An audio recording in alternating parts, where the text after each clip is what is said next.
Di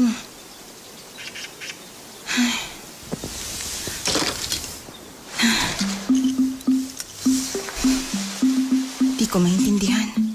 Ay, imposible.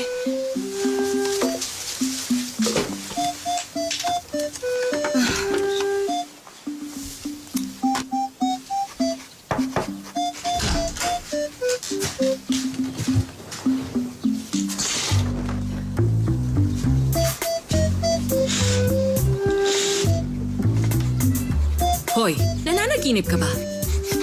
Anong amoy yun? Tigilan mo na nga yung pagsisindi mo ng kandila.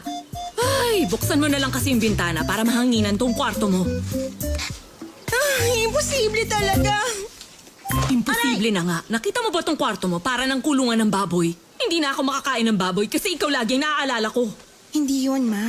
May niyakap akong lalaki dun sa panaginip ko. Hindi ko kilala. Ma, kilala niyo ako. Hindi naman ako basta nangyayakap.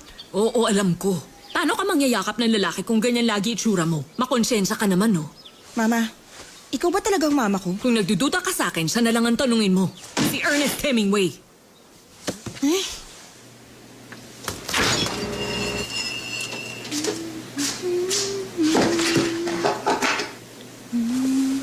Ano bang itsura niya? Gwapo ba siya? Ano naman po kung gwapo siya? May boyfriend na po ako. 2 beses pa lang kayo nagkita, boyfriend mo na kaagad siya. Baka magpapakasal ka na sa susunod. Hindi pa ako ganong klase ng babae. Kaya wag niyo na siyang babanggitin. Kahit kailan. Darating siya sa buhay mo kahit anong mangyari. Hindi ba ang sabi ko sa'yo? Nagkakatotoo lahat ng panaginip mo. Hindi po ganun yun.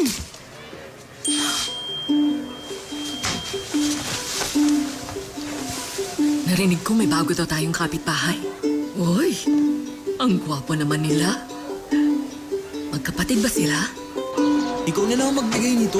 Kailangan pa bang magbigay ng rice cakes kapag bagong lipat? Oo naman, nagmamagandang loob lang tayo. Bilis na.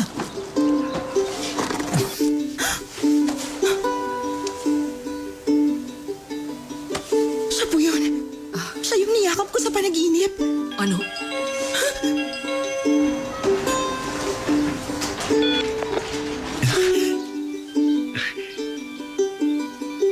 Magandang araw po, kalilipat lang po namin. Umalis ka na. Huwag ka nang babalik ulit sa bahay na to. Hindi kami tumatanggap ng bisita sa bahay namin. Pasensya na. Wow, grabe naman siya. Hoy, hindi niya raw ito tatanggapin. Ngumiti ka. Ano? Hindi mo ba nakita? Ang laki-laki na nga ng ngiti ko para na akong baliw. Talaga? Bakit kaya ayaw niya tanggapin ng rice cake? Babae ba?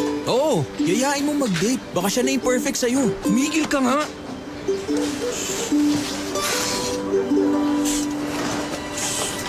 Hindi ka na nga. Ay,